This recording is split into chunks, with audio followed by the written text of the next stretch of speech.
murugadu walaalayaal mar xanuuno fara badan bay keentaa markay qofka ku badato xanuunaday keenta waxa kamid ah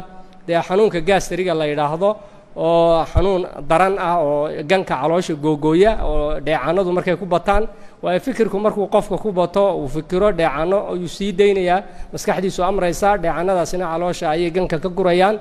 haddii ganka calooshu qofka ka dhamaadana waxa weeyaan dhibaato badan waxa weeyaan cuntadii ma cunayo waxa weeyaan dhibaato badan buu dareemayaa waad garanaysaan xanuunka gastrigu markuu qofku ganku ka dhamaado dhibta uu leeyahay waxa kamid ah xanuunadu keeno macaanka kamid ah waxa kamid ah dhiikarka kamid ah xanuuno badan buu keena qofka hurdadu ka tagto oo seexan ba waayo way qofku markuu murugoonayo ma seexan karayo marka waxa weeyaan xanuuno fara badan ayuu marka ayuu sababaya xanuunkiisuna marka uu adkaado uu stress isku bedelo waa kan keenaya qofku inuu intixaar sameeyo isdilaba inaga lafteenu hadaynu nahay dad muslimiinta intixaarka laftiisa waa laga helaa oo dadka muslimiinta ah ka yaraadaan darajada ay reer galbeedku aan ku hoosayno laakiin dadkan isdilayeed aragtaan aad aragteen hebel baa geed iska soo laadlaadiyay ama uu isdilay waxyaalaha uu isku dilaya waa murugadu marka arinteedu wax la dhib la eraysan kara maaha halisteedu way badan tahay marka waxaanu tilmaami doonaa bal maxaa murugada keena maxaase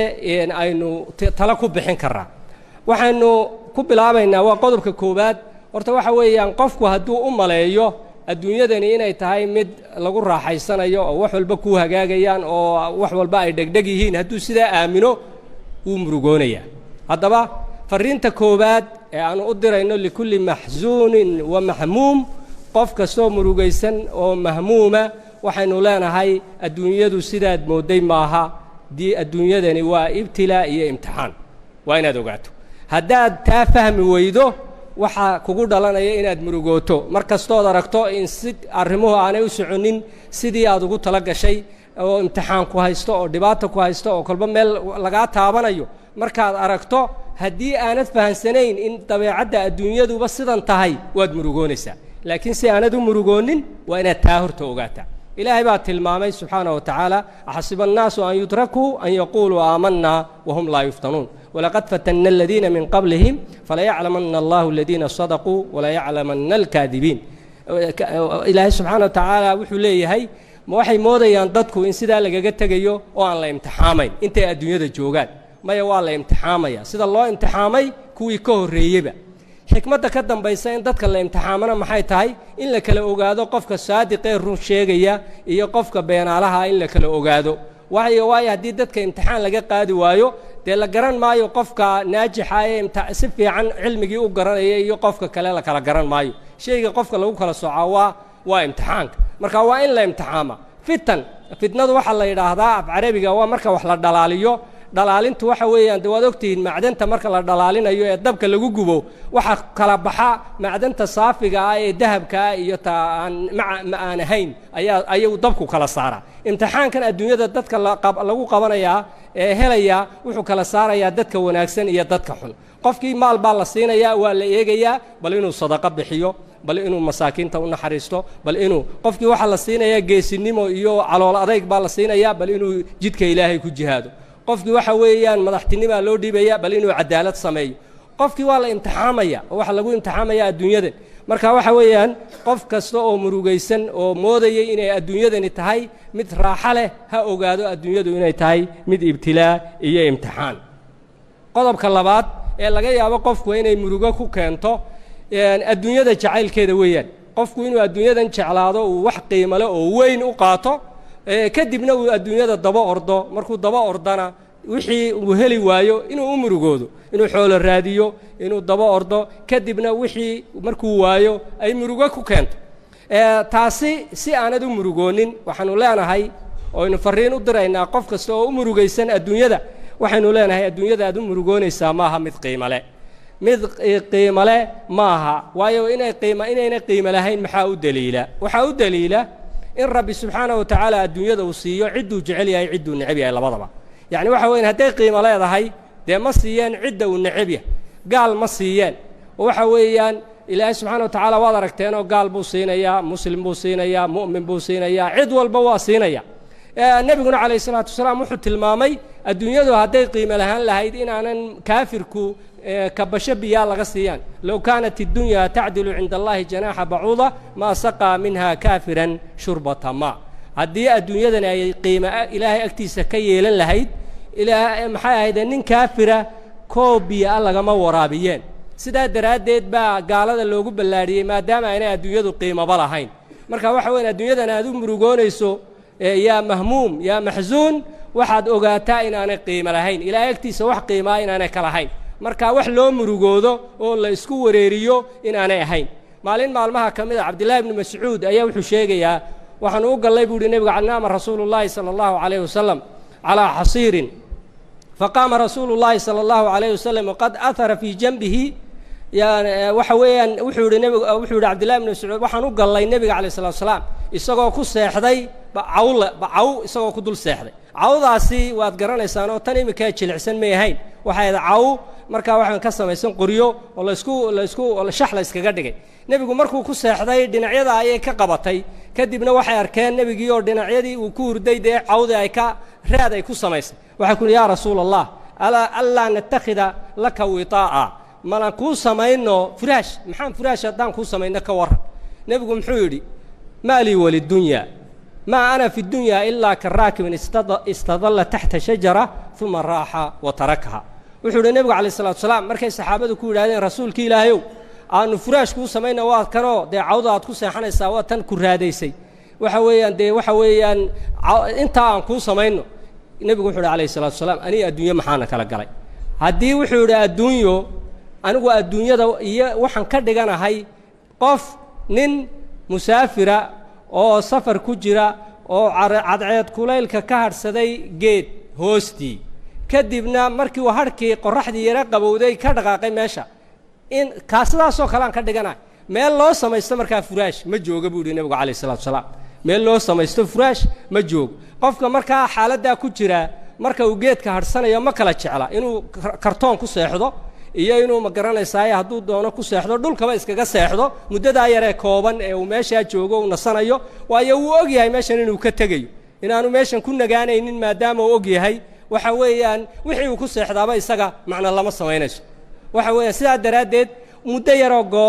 muddadaa yaree gaaban dan kama leh hadduu furaash ku seexdo iyo haddii kale midnaba haddaba adduunyadii ayuu ku matelay muddadaa yaree gaaban waana siday tahayba muddada yaree gaaban weeyaan adduunyadu ee intaa yaree la eg ee muddada yaree la hadhsanayo dee markaa ma mutaysan in ma garanaysaay adduunyada ma garanaysaay loo samaysto furaasho iyo saasuu nebigu ayuu ku tilmaamay oo tusaalahaas uu soo qaaday waxaan soo qaadanayaa qiso yar oo tilmaamaysa adduunyada qiimaheeda qisadaa waxaa laga wariyay ahlu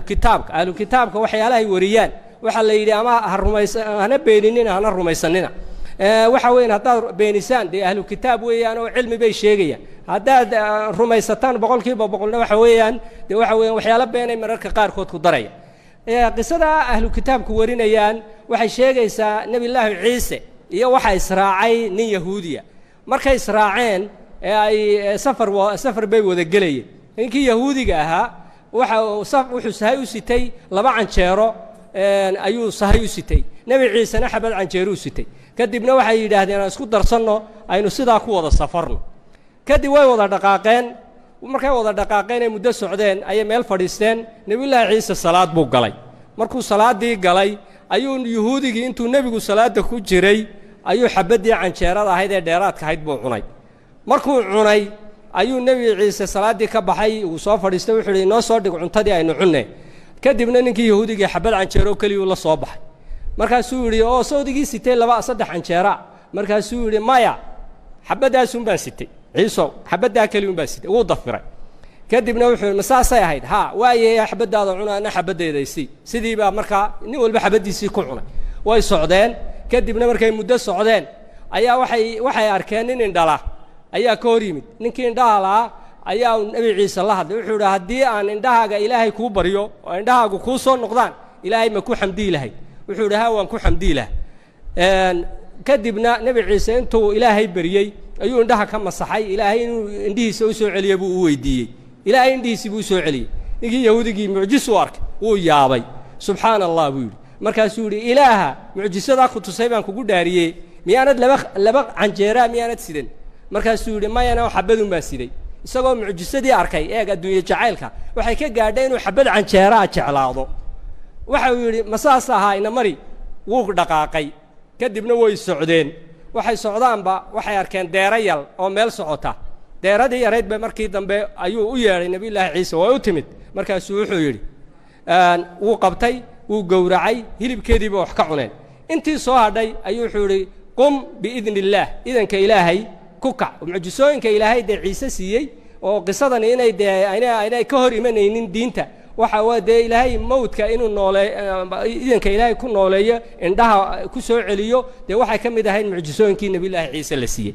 kadibna deeradii way dhaqaaqday way noolaatay way socotay markaasuu yidhi ilaaha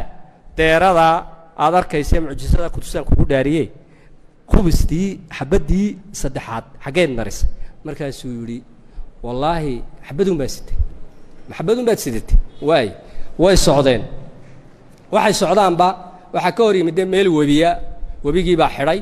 webigii baa ilaahay buu bariyey ushiisii buu ku dhuftay kadibna ilaahay jid buu baneeyey markaasuu yidhi ilaahay baan kugu dhaariyey ilaaha webigaa jidka inooga baneeye ee aynu ka gudubne xabaddii canjeeradii xaggey ku dambaysay markaasuu yidhi wallaahi waxa weeyaan xabadun baan sitay ma saasa ahaa waxay socdaanba meel waxay u tageen tuulo laga guuray waxay ugu tageen 3 dhagaxoo dahaba 3dii dhagaxee dahabkii ayaa markaa wuxuu yidhi nabiyullaahi ciise 3dan dahabkaa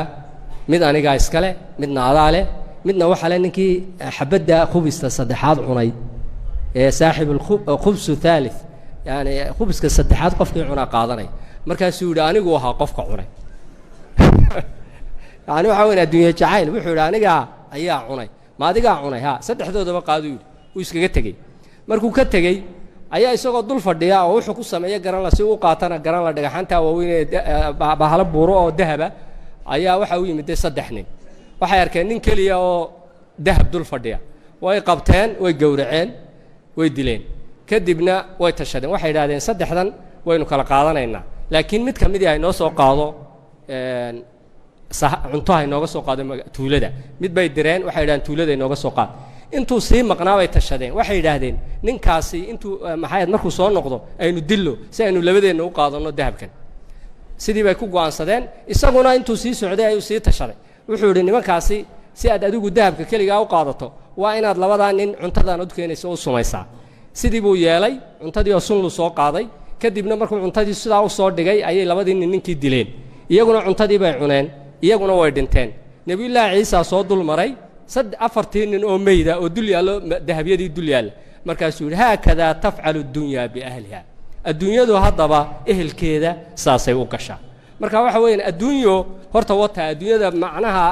yani la isku dilayo ee aan qiimaha lahayni waa sida waxa weeyaan waxyaalaha walaalayaal keena murugada waxa kamid ah alqadaa wal qadar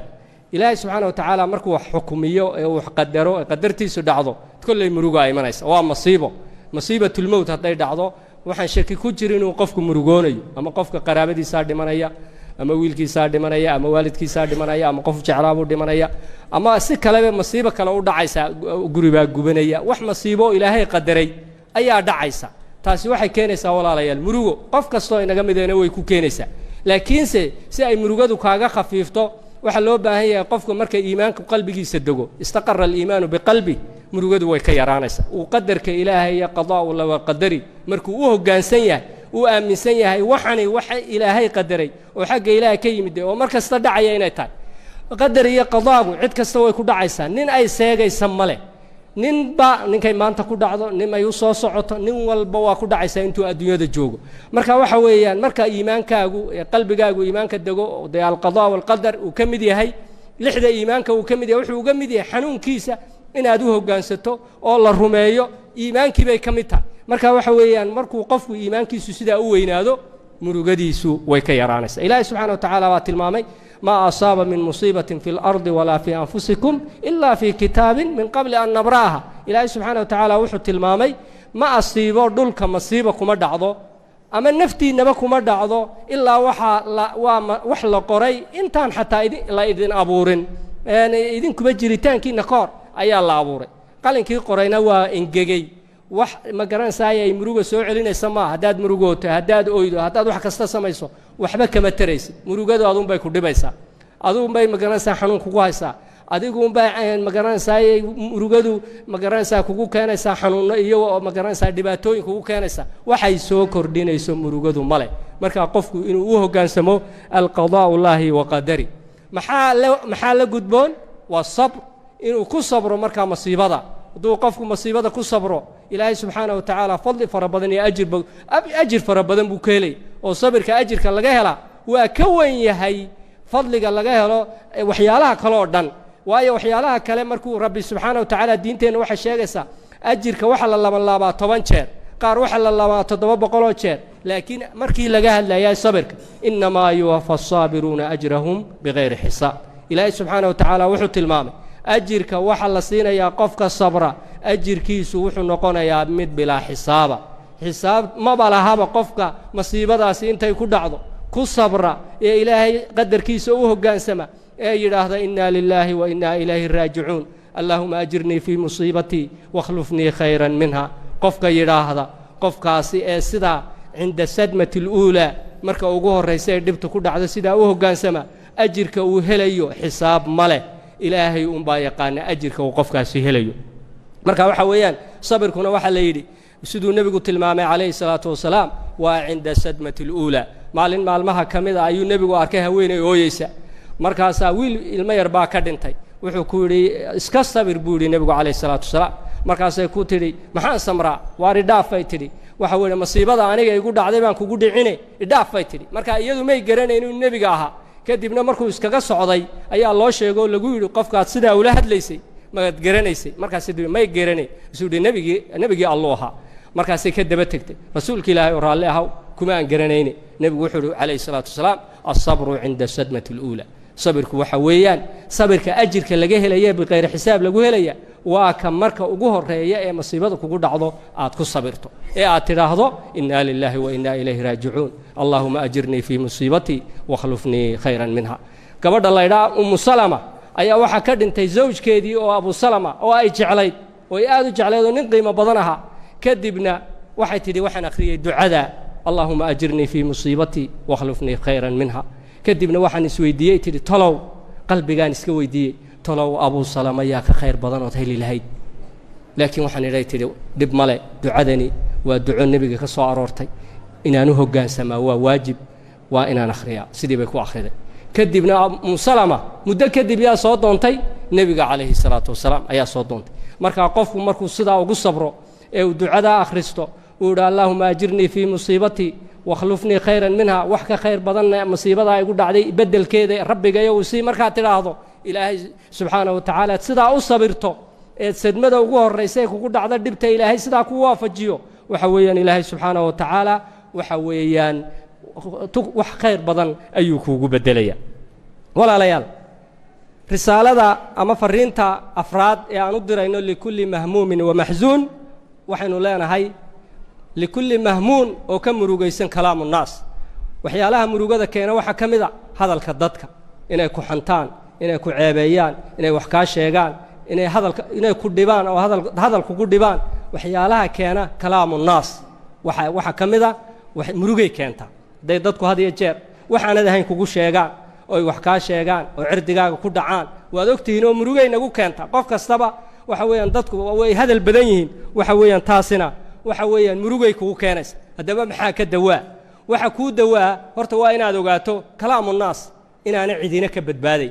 waxa ka badbaadi waayay dadka adiga ka khayr badna waxa ka badbaadi waayay rabbi subhanahu wa ta'ala waxa ilaa allah thalithu thalatha ilaahay bay ku sheegeen inuu saddex ilaahay inay jiraan waxay sheegeen yadullahi maqlula yani ilaahay bay carabka dadku ay gaadheen rusushii baa ka badbaadi weyday nabi maxamed bay yiraahdeen waa majnuun waa saaxir waa kaadib saasay yiraahdeen dadkii ka khayr badnaa baa ka badbaadi waay marka adiga inay ku murugo geliso hadalka dadka iyo waxay sheegayaan maaha waxa weeyaan inaad u joojiso maaha inay saameyn kugu yeelato maaha in farxadaada iyo ma garanaysaa reynreynteeda ay ka wasaqayso kalaamka dadku ay sheegayaan maaha waxa weeyaan waxaad ogaataa Allah subhanahu wa ta'ala ayaa xataa sheegaya oo tilmaamaya in nabi maxamed hadalka dadka ay sheegayaan ومرجع جليني إلهي سبحانه وتعالى قد نعلم أنه يضيق صدرك بما يقولون ربي سبحانه وتعالى وحط المامية وقرية إن وحى أي شيء يعني النبي كنت المامية هذا الكادتكو والنبي عديد جليي أو مرجع جليي إلهي باقرية مركا إلهي سبحانه وتعالى محود دواء وقدر وحاول فصبح بحمد ربك هكون مشغول هذا الكودة لكن ما حدكم مشغوشة سيانة مرجون ذكرك إلهكم مشغول تكبيرت إلهكم مشغول سبحان الله كم مشغول وحويا وكن من الساجدين صلاتكم مشغول هدي أتصدى يشو أو ذكركم مشغوشو أو صلاتكم مشغوشو مرجون ميسد لكن مركز هذا الكود راعضه إيه وحي شيء جيان محي شيء جيان وحاماني جاء هذا الكود الدبوسي مسكحة الدبوسي على العلسو والله كسيحن ميسد هبين كوردد ويكاتجي مروجا كهلالي وحويا عنتضع عن ميسد وحويا دب فربضن بكاسو جالسة مركا وحويا كلام الناس إناد وحويا دنك جشمة رسالة الشناد يعني ندر إنه قف كسو مروجيسن وأي مروجا كوكانتي قف وابالو قلي وناجيي وكرنتي سكا قيب قلي وأبالوين كلها مالنتي وحنقضي ومال فرسرة جاري ونقضي وحتى لقيه سيسكو تاجي وكعبال خطري وضفري وناجي وسمي إن فربضنا إن جمده واتجران كرتان دتك أبالك وقشين إن إذا كهلين أبالك لوجلي إن أنا جودين وحويان ده رب سبحانه وتعالى بيوجد واين هذا بقى سي أنا دقوم مروجونين قفك أبالك كادري واحد وقاتا وفرين أنكو وأن أدرينا قفك استوى عين كأمروجيسن وحن لنا هاي ارتقف كان بلا آذن كدبي عدي صبروا بلا آذن كدبي عدي سوجو خلق الله ليعبدوه فعبدوا غيره إلهي با أبوري بلا آذن كان أدو هذا بالك سوجيسو إلهي أبوري إني عابدان وأبوري عدك لي عابدين فرزقهم الله إلهي سبحانه وتعالى بأرساقي عدك لي وشكرين مركز سيدي دوغا سوجيسا مركز أدو أبار طبيعة إساق وجحود إيا النكران أيو كسليسنيا إني وحطفران إني وحلوبان وناقي لو سميا اللوبان وحوين أول بعض سينيسا سي أو قنم أو شيسا أو الروحو أو شي أريجيسا وكو أكتو وحوين أدقا إنو كو قراعة لغياب وحال لغيابا إناد قالن وديبتو ترادا ورقالن كان أنكو هدية قاضو وحال لغيابا قالن كادو هدية سي إنو عيدادا أدقا كو قر مركا وحوين قف كان بلا آدن كأبال كسوغي هدي آد قاعدة كدقا استراحة قف كان وحطر oo adigana bari wax ku taro wallahi muruga ku hantiya qofka marka hayskaagu ha noqdo inma nud'imukum liwajhi llahi la nuridu minkum jazaa'an wala shukura si aanadu murugoonin markaad wax tarayso markaad qof wax u qabanayso markaad qof taageerayso ha u taageerin qofkaasi bari buu wax ku tari doona waxaad u taageertaa oo ajir iyo thawaab ka sugtaa rabbi subhanahu wa ta'ala وحد الشعار كدقتا إنما ندعمكم لوجه الله لا نريد منكم جزاء ولا شكورا رسالة الشناد لحاد يعني ندر إنه لكل مهموم ومحزون قفك السوم رجيسن وهم هيو فرينتا لحاد يعني ندر إنه وحن لنا هاي واحد لم رجون يسا واحد اللي ودي نمعوين كي ربي سبحانه وتعالى كوكم الناست وحن رجوده كوكو كينيا وأديكو اللوبي نمعوين كدينا والبكا صار وأديكو أويا أما أمرجونيا وحيرا بسيطة أو دون سيئين هشوا أمرجونيا وحلا وحين نمعي لهاي كسيين اللوبي هذا بس أنا دو مرجون تذكر نعم الله عليك نمعوين كإلهي كوكم الناستي حسوسه دينا والبكا حاجة دم حاجة جدال كاحجة حاجة هورا كاحجة دينا ميدي كاحجة بدع كاحجة إلهي سبحانه كسيه سحوك عافيمات بوكسيه أمن بوكسيه إلى أولاد بوكسيه رزق بوكسيه زوجات بوكسيه وحاصر دن أو نمعاه يعني وحوين إذا حسوسة توية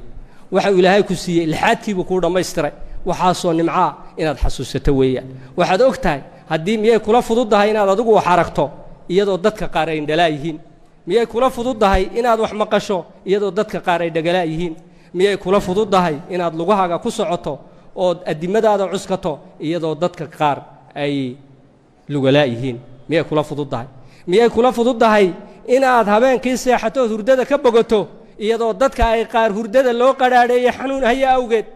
miyay kula fududahay inaad cuntada macaansato oo adigoo macaansanaya aad cunto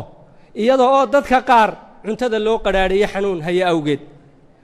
miyaad ogtahay waxaad haysato inay ka qaalisan yihiin waxa dunida yaaloo dhan haddii lagu yidhaahdo qayb yaroo ka mid oo nimcooyinka rabbi subxaana wa tacaala kugu manaystaya bixi waxaad u ooyeysana qaado wallaahi yeeli maysid haddii lagu yidhaahdo bal araggaaga keen oo waxa weeyaan waxa dunida hanti taallana qaado waxaan hubaa inaanad yeelayn bal dhegahaaga maqalkaaga aan kaa qaadno oo waxa weeyaan dunida qaado yeeli maysid buurahoo dahaba qaado yeeli maysid haddii lagu yidhaha addimadaada keen wax kasta qaado yeeli maysid oo maxaad haddaba u murugoonaysaa sawdigan haysta wax kasta ka qaalisan sawdigan haysta wax walba ka qiimo badan sawdigan haysta wax adduunyo oo dhan haddii lagu siiyo aanad yeelayn inaad bixiso maxaad u murugoonaysaa markaa si aanad u murugoonin tadakar nicam ullaahi calayk waxa kale oo aynu risaalo u diraynaa qof kastoo murugaysan oo ka murugaysan xaaladoo maanta ka jiifta iyadoo maanta waxoogaa dhibi haysato dayn ku jira faqri ku jira waxoogaa dhibi haysato mashaakil ku jira qof noocaaya taasina murugada ku keenayso waxaan u diraynaa fariin waxaynu leenahay waxaad ogaataa alayaamu duwal waxaad ogaataa dawaamu alxaal min almaxaal inaan xaalad keliya lagu waaraa wax dhaca maaha adduunyadu way isbedbeddeshaa wa tilka alayaamu nudaawiluhaa bayna annaas ilaahay subxaana wa tacaala adduunyada alayaamu duwal wadahru qullab waxa weeyaan ayaamuhu way isbedbedelayaan maalin waxa weeyaan faqri maalin waa qaninimo maalin waa cizi maalin waa dulli maalinba cayn ayuu qofku ku sugnaanaya hamoodin markaa xaaladdan maanta aad ku sugan tahay inaad weligaa ku sugnaanayso adigu dadaal laa tastaslim ha isdhiibin shaqayso dadaal mushkiladda sidaad uga bixi lahayd ku dadaal rajana qab waxaad aamintaa oo si yaqiina u aamintaa inna maca alcusri yusraa ilaahay subxaana wa tacaala wuxuu leeyahay cusri kasta dhib kasta laba yusri baa ilaahay daba dhigay يعني waxa weeyaan laba yusri ayuu ilaahay subxaanahu wa tacaala daba dhigay nabi maxamed calayhi salaatu wasalaam durida nabiyu sala allahu calayhi wasallam min maka faaqaama dawlatan fi lmadiina nabigu calayhi salaatu wasalaam bal u fiirso isagoo daciifa ayaa waxa laga eriyey magaalada madiina faaqaama dawlatan fi lmadiina dacfigii iyo daciiftinimadii iyo waxa ka dambeeyey muddo yar kadib inuu dawladdan ka dhiso magaalada madiina waxa weeyaan bal u fiirso qof kasta oo marka hore dhibaataysna nebi maxamed baa tusaale inoogu axmed ibnu xambal raximahullah waa la xidhay waxa weeyaan waxa lagu xidhay ilaahay daraaddii baa loo xidhay fa asbaxa waxa weeyaan imaamu ahli sunnati waljamaaca xidhitaankii kadib muxuu ku dambeeyey inuu ku noqdo imaamu ahli sunnati waljamaaca ayuu ku noqday ibnu taymiya waad ogtihiin markii la xidhay فأصبح شيخ الإسلام ابن تيمية أيو نقضي مركا waxa weeyaan waxaad ogaataa inaanad xaaladan aad ku jirteed ka murugaysan tahay aanad ku waareynin adigu inaad dadaasho un baa lagu amray laakiin inaad yaqiinsato inay tahay inna maca alcusri yusra waxa kale oo walaalayaal murugada keena inay wax ku asiibaan wax markaa adigu aad shar moodaysa ay kugu dhacaan oo markaa ay ku murugo geliyaan waxaad ogaataa wax kastoo kugu dhaca lacallahu khayr waxaan kugu dhacay adiga ku murugo gelinaya waxa laga yaabaa inuu khayr ku yahay ilaahay subxaanahu wa tacaala baa tilmaamaya وعسى أن تكرهوا شيئا وهو خير لكم وعسى أن تحبوا شيئا وهو شر لكم والله يعلم وأنتم لا تعلمون إلهي سبحانه وتعالى وحو تلماميا waxa laga yaabaa inagu waxba garan mayne ilaahay subxaanahu wa tacaala inaad wax karaahdo waxbaa kugu dhacaya wax aad nacaysaa kugu dhacaya waad karhaysaa waxa inuu shar ku yahay baad moodaysaa khayr inuu ku yahay baa laga yaabaa waxbaad jeclaanaysaa oo adigu naftaadu jeceshahay ilaahay baa kuu diidayo kaa mancinaya waxa weeyaan wuu kuu diidaya waxa ilaahay subxaanahu wa tacaala waxa weeyaan waa kaa qabanaya waayo waxanaad jeceshahay adigu garan maysida shar buu ku yahay adiguna waad karhaysaa markaad wixii weydo waxaad ogaataa waxaasi ilaahay xukunkiisa kugu dhacay in ilaahay subxaanahu wa tacaala khayr uu ku yahay lacallahu khayr inuu khayr ku yahay laga yaabo qisooyin fara badan ama naftaada haddaad dib ugu noqoto haddaad taariikhdaada dib u eegto haddaad waxyaalo fara badan ood jeclayd oo aad weyday ama waxyaalo kugu dhacay kadibna wixii kugu dhacay ilaahay subxaanahu wa tacaala natiijadiisu ay noqotay inay khayr ku dambaysay adiguba waa laga yaabaa inay soo marto haddaan tusaalayaal wakhti kooban baynu haysannahay wax ka tilmaanno waxaa jiray nin xanuun baa ku dhacay xanuunkaasi waxa weeyaan wuu fadhiisiiyey markaa shalal buu qaadsiiyey jidhkiisoo dhan baa fadhiistay sidaasuu markaa guriga ku jiifay isagoo jiifa oo markaa dhaqaaqila waxa weeyaan dee sidaa inuu jiifo mooyaane aan waxba carabka inuu ka hadlo mooyaane aan dhaqaaqay ayaa reerkiisii waa ka wada baxeen guriguu keligii ku hadhay isagoo keligii guriga jiifa ayaa waxa soo daadegay baa la yidhaha caqrab daba aleelaadka baalkan la yidhaahdo ayaa meel guriga ka soo daadegay kadibna intuu u yimi soo dhaadhagay buu soo gaadhay jidhkiisii markaasuu ku bilaabay qaniyo iskama celin karo isagoo ma dhaqaaqi karo qaniyuu ku bilaabay siduu dhegta ugu hayay dee waxa weeyaan markaa isagu wuxuu arkaa hadduu iska celin karayo uu iska celin lahaa waayo waa shar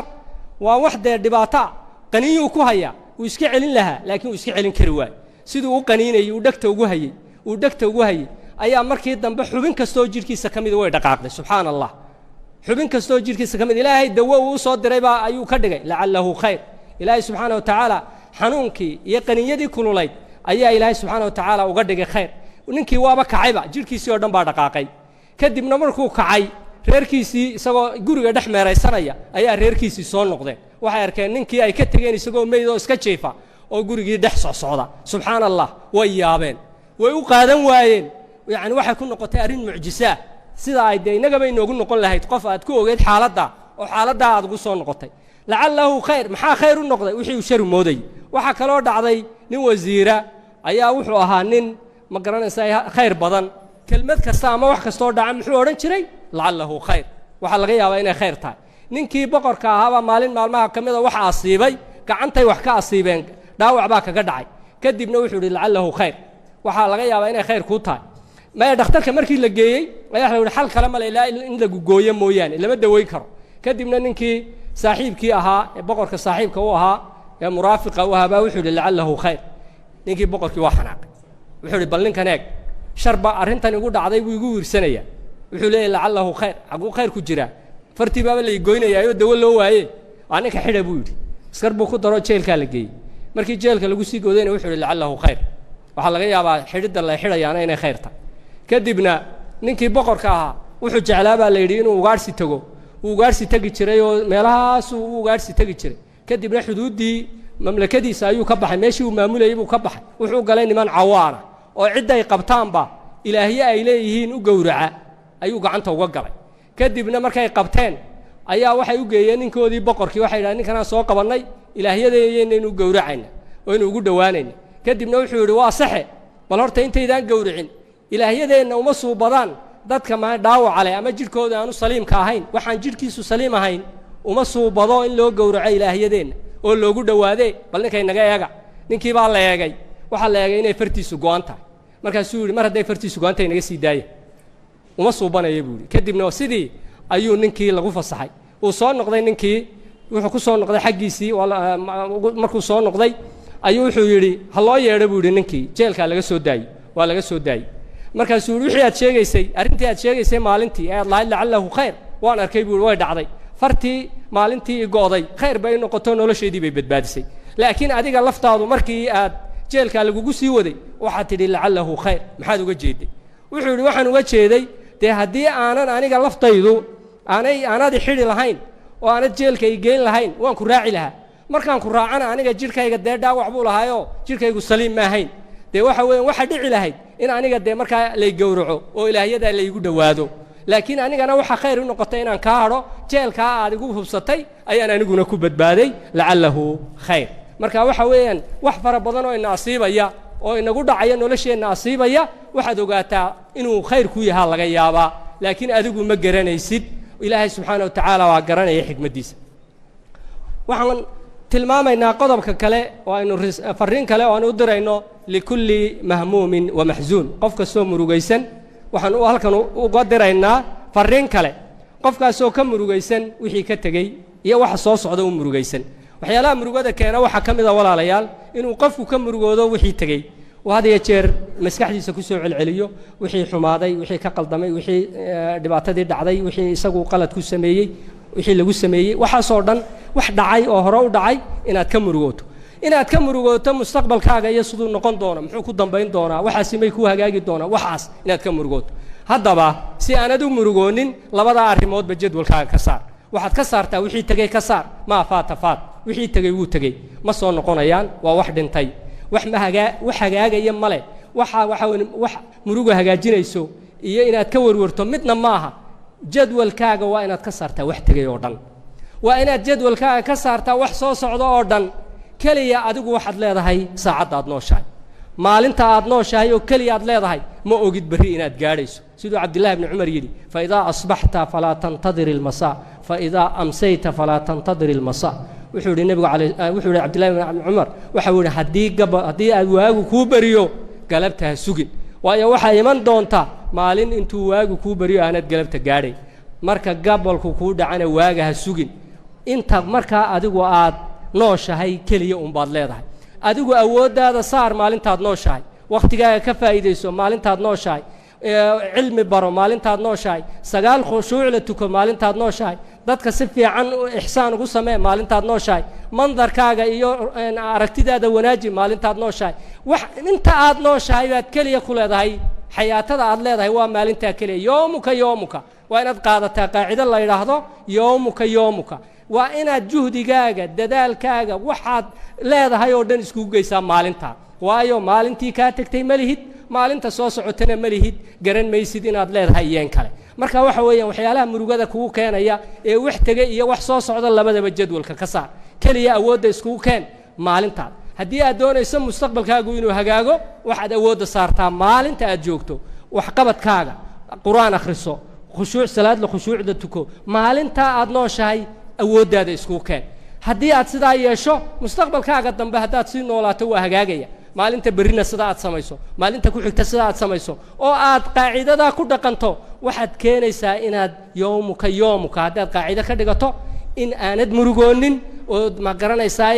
jadwal hagaago mustaqbalkaaga iyo noloshaada inta dambena ay ku hagaagto waxa kale oo walaalayaal aynu u diraynaa risaalo kale fariin kale oo aynu leenahay qof kastoo murugaysan lasta wahdaka fil mushkila adigu kaliya mushkilada kuma jirtid haddii aad isleedahay aduun baa mushkilada haysta aduun baa dhibaataysan aduun baa masiibo kugu dhacday aduun buu qof qari wala aad jecleed ka dhintay aduun baa faqri kugu haya aduun baa dhib ku haysata dhibtu noocay doonta haddaad isleedahay ogow inaanad mushkilada kaliya ku ahayn kuwa ka khayr badan ay dhibaatadu ku dhacday kuwa waxa weeyaan waxa laga yaabaa dhibta adiga ku haysata kuwa ka badan inay haysato khayrka laakiin adiga taada uu ay kula weyntahay waxaad xasuusataa kuwii khayrka badnaa hadii adduunyadan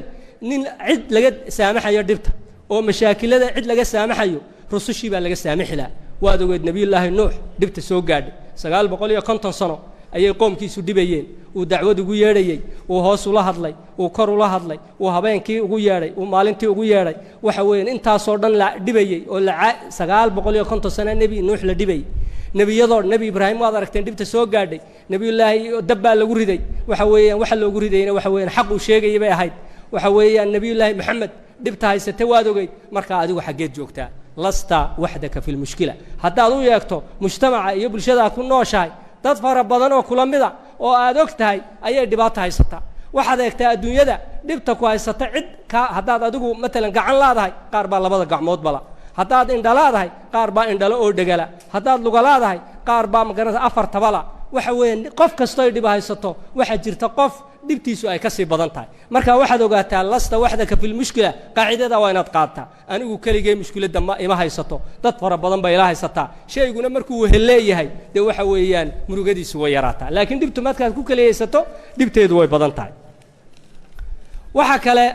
oo aan fariin u diraynaa qof kasto murugaysan oo aynu leenahay